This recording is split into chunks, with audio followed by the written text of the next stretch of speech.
dans le système solaire, il y a 3 étoiles qui sont assez proches et qui sont dans la zone par rapport au Soleil où l'eau est liquide. Quelle chance, si l'eau est liquide, c'est exactement ce qu'il faut pour la vie. Malheureusement, l'une, c'est Mars, on a perdu son eau. L'autre, c'est Vénus, il y a eu un effet de serre qui s'est emballé. Les températures sont tellement chaudes qu'elle est totalement invivable. Reste la planète Terre, où nous avons la chance d'avoir de l'eau liquide. Nous avons même la chance d'avoir de l'eau sous ces 3 états: vapeur, liquide et gaz. Solide. Vous savez, je suppose que vous avez tous beaucoup de savoir sur l'eau, vous avez des idées, peut-être qu'il y a un petit rappel à faire. D'abord, le premier rappel, c'est que l'eau, quand vous buvez de l'eau, vous buvez peut-être l'eau dans laquelle Cléopâtre s'est baignée, parce que c'est la même eau qui est recyclée en permanence. Une chance, on a une eau qui est renouvelable. Oh, elle est renouvelable, dans l'atmosphère, la vapeur d'eau, elle dure 10 jours. Dans les lacs, ça peut durer jusqu'à 60 000 ans. Dans l'océan, encore plus. Il y a même, on a trouvé une eau fossile de 1 milliard d'années dans une mine en Australie. Elle était dégueulasse, cette eau-là, parce que plus vous allez profond, plus vous avez les métaux, toutes les saloperies. Et d'ailleurs, quand vous savez, l'industrie pétrolière, quand elle va chercher du pétrole, elle sort beaucoup d'eau. Il y a beaucoup d'eau qui sort en même temps que le pétrole. Et toute cette eau, elle n'est pas très propre, on ne sait pas très bien comment faire. Et quand l'industrie pétrolière n'est pas très sage, n'est pas très précautionneuse, alors on voit tout dans la nature. Donc, si vous voulez, l'eau, il y en a un petit peu partout. Et il faut savoir que on a multiplié par 7 depuis 1900, donc depuis un peu plus d'un siècle, le prélèvement de l'eau. Multiplié par 7, alors que la population a été multipliée par 4 seulement. Donc, si vous voulez, il y a déjà des enjeux, et le premier enjeu, avant même de parler des questions climatiques, c'est que la population mondiale augmente, tandis que la ressource en eau n'augmente pas. C'est la même. La conséquence immédiate de ça, ça veut dire que la consommation par personne va diminuer. Donc, on ne pourra pas avoir autant qu'avant, sauf à faire extrêmement attention. Enfin, les inégalités existent évidemment dans le domaine de l'eau. Parce que le problème de l'eau, c'est qu'elle est très mal répartie. L'Asie, c'est 60% de la population mondiale, mais c'est seulement 30% de l'eau. Donc déjà, on voit les difficultés de tension. Un pays comme l'Amazonie, il n'y a même pas 2% de la population mondiale, il y a 20% de l'eau. Donc, si vous voulez, c'est très mal réparti. Et donc, à partir du moment où on sait que c'est très mal réparti, ça veut dire qu'on va avoir des tensions. Il n'y a pas longtemps, par exemple, les Ukrainiens ont bloqué l'accès à l'eau de la Crimée. Ça a fâché les Russes, évidemment. Donc, on voit tout de suite que l'eau peut être aussi un facteur de conflit très important. Il y a en ce moment des conflits, par exemple, entre l'Éthiopie et l'Égypte. L'Égypte, elle dépend du Nil, comme chacun sait. S'il n'y a pas des crues du Nil, toute cette l'Égypte est quasiment... elle est au désespoir. Eh bien, quel est l'enjeu? L'enjeu, c'est, on dit, l'Égypte dit aux Éthiopiens, s'il te plaît, tu fais ton barrage, d'accord, mais est-ce que tu pourrais prendre 3 ou 4 ans pour le remplir et pas une seule année? Parce que si tu remplis en une seule année ton barrage, eh ben, j'ai plus d'eau en Égypte. Si tu acceptes de prendre du temps pour remplir ton barrage, alors ça ira, on pourra s'entendre. Bon, voilà la discussion, si vous voulez, en ce moment. Mais vous avez la même discussion entre les pays qui sont à l'amont d'un cours d'eau et les pays qui sont à l'aval. La Turquie, par exemple, engage un immense programme de barrage sur le Tigre et l'Euphrate. Le résultat, c'est qu'il y a des moments où le Tigre n'arrive même pas dans la mer. À un moment donné, tout est pris. Et donc, il y a une tension très forte entre la Turquie et la Syrie et l'Irak. Un peu partout, c'est comme ça. Le Mékong, c'est la Chine. La Chine occupe tous les pays du Tibet, là-haut. C'est là que partent tous les grands fleuves de l'Asie. Ah, ça tombe bien pour la Chine, elle peut contrôler, elle peut bâtir des barrages, etc. Donc, ces questions deviennent de plus en plus tendues au fur et à mesure que, bien entendu, le prélèvement sur les ressources s'agrandit. La mer, l'océan, c'est 97% de l'eau à la surface de la planète. 97%. Il ne reste pas grand-chose. Hein. 3%, donc sur les 3% d'eau douce, 2% c'est les glaces. Il reste plus qu'1%. Ah, pas de chance, c'est plus, c'est les eaux souterraines.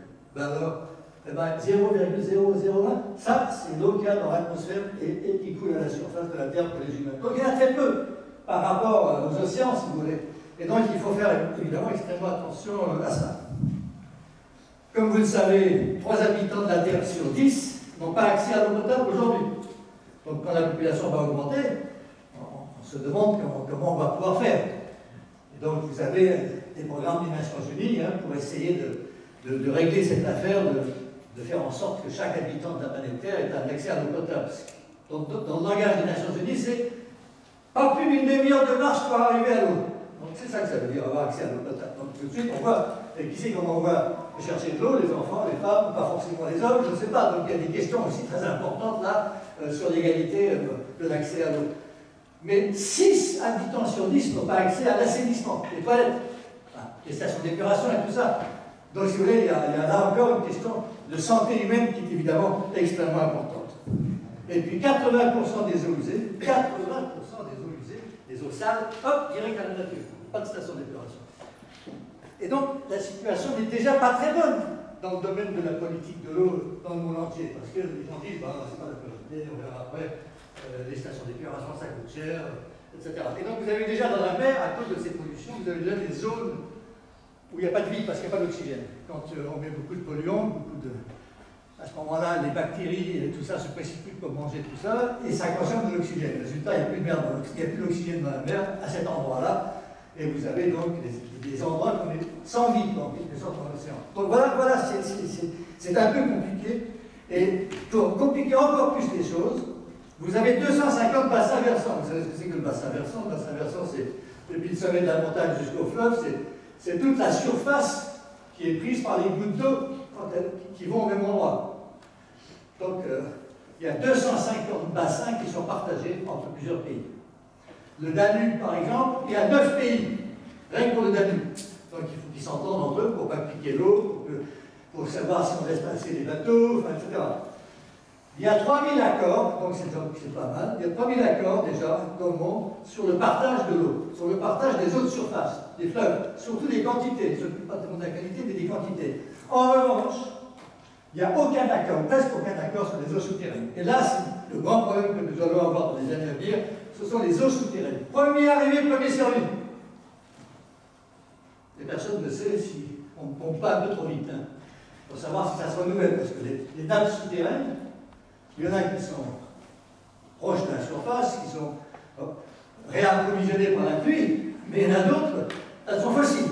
Elles sont là depuis la nuit des temps, depuis des pluies d'il y a de la préhistoire. Bon, alors celle-là, ça prend beaucoup de temps à se réapprovisionner. Et c'est l'exemple, par exemple, de Kadhafi, quand il a dit, mais il y a une mer souterraine, il y a beaucoup d'eau, parce que du temps de la préhistoire, il pleut beaucoup, donc j'ai beaucoup d'eau.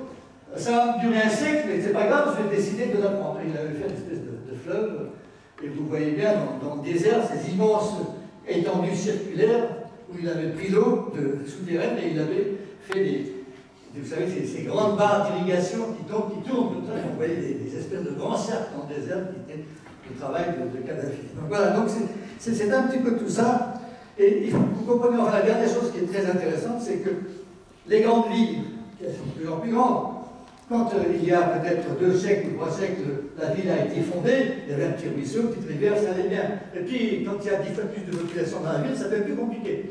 Et donc, les calculs qui ont été faits sur la politique de l'eau montrent que les grandes villes, elles ont multiplié par 2 en un siècle la distance qu'elles ont été obligées de parcourir pour aller chercher de l'eau. Une ville comme Mexico va chercher l'eau, mais New York va chercher l'eau très loin. Même Paris va chercher l'eau très loin.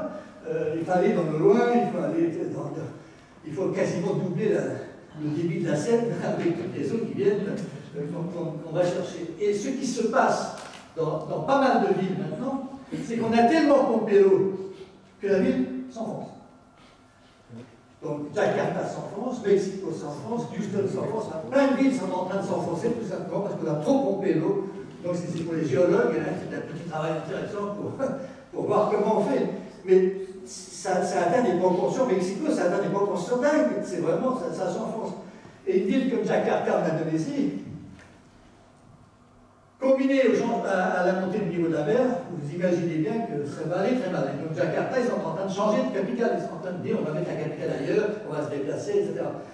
Donc tout de suite, on voit que la question de l'eau, c'est pas uniquement la question de l'eau qu'on boit, c'est toute l'eau dans la nature, comment ça se passe, qu'est-ce qu'on a fait avec, etc. 70% de la consommation de l'eau dans le monde, c'est l'agriculture. C'est l'agriculture le grand consommateur mondial de l'eau.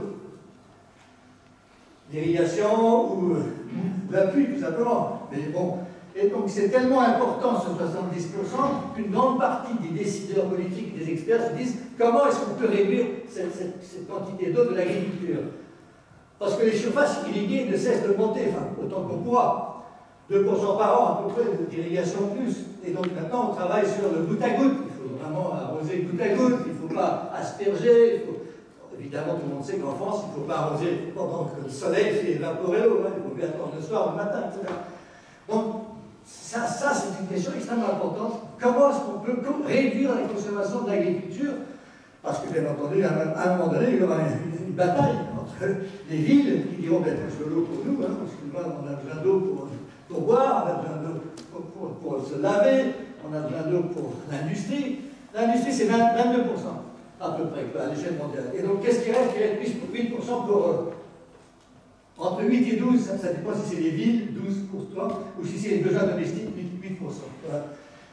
Il y a des tas de chiffres, si vous voulez, combien est-ce qu'un Français utilise, etc.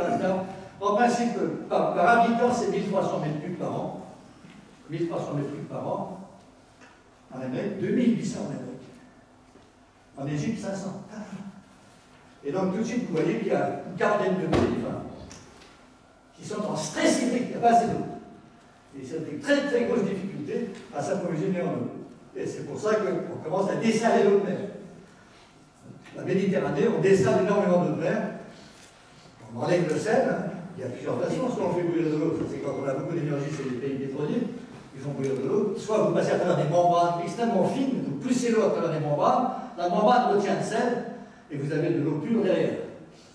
Et là, vous en avez de plus en plus, il y a des milliers maintenant de stations de dessalement. La Méditerranée fait énormément, l'Espagne le fait énormément, et même maintenant que les Charentes, on se pose la question de savoir si quand même, par précaution, on n'aurait pas besoin de dessaler l'eau de mer. La Corse commence à dessaler l'eau de mer, avec les petites îles bretonnes, là-bas, les petites îles. C'est un gros problème, les îles, comment on fait? Et il y a encore pas longtemps, Barcelone a acheté l'eau du Rhône. On a rempli un ancien tanker reconverti.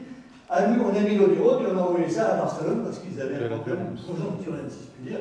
Mais les problèmes conjoncturels, il y en a de plus en plus. Dans les îles, par exemple, de la Méditerranée, les îles grecques, tout ça, sont approvisionnées par des bateaux d'eau, parce qu'il n'y a pas moyen de faire autrement. Donc le commerce de l'eau, qui était une idée complètement folle il y a pas beaucoup, il y a encore très peu de temps, eh ben, il est en train de se développer. Voilà. Il y avait même, j'ai vu dans les journaux français il n'y a pas longtemps, que quelqu'un en France a eu l'idée de donner de l'eau en échange pour du pétrole.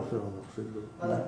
Donc, ça commence à tourner là-dedans. Les gens se disent comment on fait. Et notamment en Californie, parce que la Californie, elle est en train de donner des sécheresses historiques et des incendies historiques. Et donc elle a très peu d'eau. Et donc elle est en train de travailler comment est-ce qu'on peut organiser les choses autrement. Est-ce qu'on peut faire une bourse de l'eau? Une bourse de l'eau. Alors évidemment, quand vous parlez à des gens qui disent que l'eau c'est sacré, on ne peut pas quand même faire du commerce avec quelque chose aussi sacré et aussi vital, eh bien, il y a des gens qui commencent à se dire si, peut-être qu'on va le faire quand même. Peut-être que ce sera une manière, si vous voulez, de rendre les gens plus attentifs.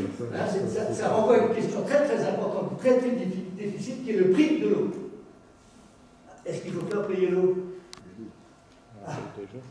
Alors les gens disent non, l'eau c'est gratuit, c'est bon Dieu, la nature, c'est gratuit. Bon, mais aller la chercher, la nettoyer, amener le tuyau et le robinet jusque chez vous, ça c'est payant quand même, parce qu'il faut bien que quelqu'un le fasse et qu'il se rémunère. Donc la question politique du prix de l'eau est une question extrêmement sensible. En général, dans nos pays, on dit il ne faut pas que le prix de l'eau dépasse 2% à peu près du revenu de l'habitant. Si c'est au-dessus de 2%, c'est la révolution qui va commencer. Donc il faut. Voilà. Et vous avez des pays qui ne veulent pas entendre parler d'un prix à l'eau. Donc c'est une question sensible. Et en même temps, vous avez des économistes qui disent mais si on ne fait pas payer l'eau, les gens la gaspillent. Et moi j'ai connu un endroit dans la mer d'Aral. Vous avez entendu parler de la mer d'Aral? je suis allé dans la mer d'Aral, j'ai été reçu par une dame charmante, qui voulait toujours me donner de la langue de bœuf, de la langue de veau au petit déjeuner. C'était son truc là-bas. Et je voyais l'eau qui coulait chez elle. Alors je me précipite pour éteindre l'eau, pour fermer quoi, le robinet, parce que quand même la mer d'Aral, c'est l'endroit où l'eau a disparu. Quoi. Et elle me dit non, parce que le chauffage ne marche pas si je ne laisse pas couler l'eau. Elle ne la payait pas. Et donc, c'était soviétique à l'époque, hein, c'était l'ancienne Union soviétique. Et bien là-bas, pour des raisons idéologiques, on ne paye pas l'eau. Le résultat, elle était gaspillée, le résultat, la mer d'Aral était complètement asséchée, etc., etc. Donc, à un moment donné, la question du prix de l'eau est une question que vous allez tous vous poser, comme citoyens dans votre pays. Est-ce qu'il faut faire? Est-ce que plus on consomme, plus on doit payer? Parce que pendant très longtemps, plus on consomme, plus on paye. Ah ben non, ça ne va plus, etc., etc. Donc voilà où on en est. Et alors, maintenant, je vais être un peu plus compliqué parce que dans nos statistiques, le ministère de l'Environnement français ou le ministère de l'Environnement danois, etc., ils comptent les prélèvements. Par exemple, les centrales nucléaires prélèvent de l'eau pour refroidir les réacteurs. Ah oui, mais ils la renvoient. Ils ne la consomment pas, ils la renvoient dans la nature. Et même, la plupart des villes la renvoient dans la nature. En principe, en ayant de la vélo. Hein. Bon, voilà. Et donc, il y a une différence entre le prélèvement et la consommation. L'agriculture, en revanche, elle ne renvoie pas l'eau. Elle l'évapore. Ah, donc il y a une différence entre le prélèvement et la consommation. Et donc, maintenant, les nouvelles statistiques de l'eau sont beaucoup plus subtiles qu'avant. On s'est aperçu que 20% de l'eau consommée dans le monde se fait par le commerce. Eh ben, quand vous achetez des tomates du Maroc, vous achetez l'eau qu'il a fallu utiliser pour faire pousser les tomates. Et le Maroc, il n'a pas d'eau en plus. Alors c'est un pays qui vend de l'eau qu'il n'a pas. Donc au Maroc, on commence à se dire c'est peut-être pas ce qu'il faut faire des tomates. Mais donc ça veut dire quoi ça? Ça veut dire que quand vous êtes un pays aride ou un pays sec, vous êtes riche. Hein, voilà. Comme ça, vous pouvez acheter l'eau en achetant les récoltes, etc. Donc 20% de l'eau vient sous forme d'eau virtuelle dans les importations et les exportations. Et donc, à la différence, c'est un peu comme pour le climat et le CO2, on s'attache maintenant à l'empreinte en eau. Combien d'eau il a fallu pour faire ton blue jean? Et combien d'eau pour faire 1 litre de lait? Et combien d'eau pour faire du beefsteak? Parce qu'il a fallu arroser la prairie, peut-être, donner à boire aux bestiaux, etc., etc. Et donc, c'est là que maintenant, on commence à avoir une vue complètement différente des choses. Et on a donné une couleur à l'eau. C'est amusant, donc vous allez nous amener à la pointe de la recherche scientifique, si vous voulez. On a fait, voilà, il y a 3 couleurs. Il y a l'eau bleue. L'eau bleue, c'est l'eau qui coule à la surface, l'eau de la rivière, l'eau du lac, l'eau sur laquelle on va mettre une prise d'eau pour l'amener à la ville, etc. Mais comme on ne la consomme pas, c'est pas grave. On la renvoie, etc. Vous avez l'eau grise. Ah, celle-là, c'est l'eau polluée. Donc on ne peut pas la consommer. Elle est polluée et donc elle est grise jusqu'à la dilution de la pollution. Donc quelquefois il faut 5 km, 10 km, 5 km de cours d'eau pour complètement diluer la pollution et pour que ça devienne bleu à nouveau. Et puis vous avez, alors là c'est le comble du comble pour un écologiste, l'eau verte. L'eau verte, c'est l'eau dont on ne s'occupait pas avant. C'est l'eau de la pluie, c'est l'eau des sols, et c'est l'eau qui est dans les plantes et dans vos corps. C'est l'eau de la vie. Et c'est la plus importante de toutes les eaux. Parce que bien entendu, c'est celle qui crée la vie, c'est celle qui tient la vie. Et donc, maintenant, on s'est rendu compte que c'est extrêmement important d'avoir de l'eau dans les sols. Il faut que les sols soient une éponge et qu'il y ait toujours de l'eau. Et qu'est-ce qui se passe avec toute cette eau? C'est là qu'on va arriver au changement climatique. Les plantes, qu'est-ce qu'elles font avec l'eau? Elles boivent. Et puis ensuite, elles pompent avec leurs racines cette eau. Et ensuite, elle évapore. Et cette évaporation va jouer un rôle extrêmement important, notamment dans la pluie. Parce que s'il n'y a pas d'évaporation, il n'y a pas de pluie. Et donc, maintenant, on s'est rendu compte qu'on était complètement idiots. Moi, je me souviens quand j'étais jeune, plus jeune, dans les écoles, il fallait bétonner et cimenter la cour de récréation parce que quand même c'est plus propre que la boue. Hein. Eh bien, il ne faut pas. Voilà. Au contraire, il ne faut surtout pas évacuer l'eau, il faut la garder le plus possible partout. Il faut que tout soit humide, si vous voulez. Parce que quand c'est humide, d'abord ça donne aux plantes, ensuite ça évapore. Cette évaporation refroidit, ça rafraîchit. Vous savez que quand on évapore quelque chose, ça consomme de l'énergie. Vous mettez de l'alcool sur votre bras, ça vous fait froid. Ça fait froid parce que ça s'évapore. C'est la même chose pour l'eau. Tellement c'est important d'avoir des arbres, de la végétation qui prennent de l'eau, qui envoient l'eau, et cette eau, elle va refaire de la pluie un petit peu plus loin. C'est ça, c'est le petit cycle, si vous voulez, de l'évaporation et de la condensation et de la pluie. C'est ça qui est tellement important pour lutter contre la sécheresse de nos jours. Alors que jusqu'à présent, dans nos villes, on faisait tout pour envoyer tous aux égouts, allez, on va se débarrasser de toute cette flotte, toute cette pluie qui s'est mouillée, c'est horrible. Il faut qu'on ait au contraire du bitume propre, etc. Bon, l'humidité, c'était l'adversaire. Maintenant, ça devient au contraire l'indispensable allié pour lutter contre le changement climatique. Parce que la vapeur d'eau, on va parler de ce héros de notre histoire, la vapeur d'eau. La vapeur d'eau, c'est le troisième gaz de l'atmosphère, après l'azote et l'oxygène. Et c'est le premier gaz à effet de serre. Ah bon, tiens, on m'a pas dit ça. On m'a dit que c'était le CO2. Eh bien non, c'est la vapeur d'eau. La vapeur d'eau, c'est 60% de l'effet de serre. C'est l'effet de serre naturel. C'est ça, c'est grâce à la vapeur d'eau dans l'atmosphère, même si on n'a pas énormément, comme je vous l'ai dit, 0,01. Eh bien, malgré tout, c'est toute la vapeur d'eau de l'atmosphère condensée en flotte, en eau. Il y aurait 2,5 cm de colonne d'eau, si je puis dire, à la surface de toutes les terres dans le monde, donc il y en a quand même pas mal. Bon, et c'est la vapeur d'eau, mais ce n'est pas la vapeur d'eau qui est la cause du changement climatique auquel on assiste aujourd'hui. La cause du changement climatique, c'est CO2, CH4.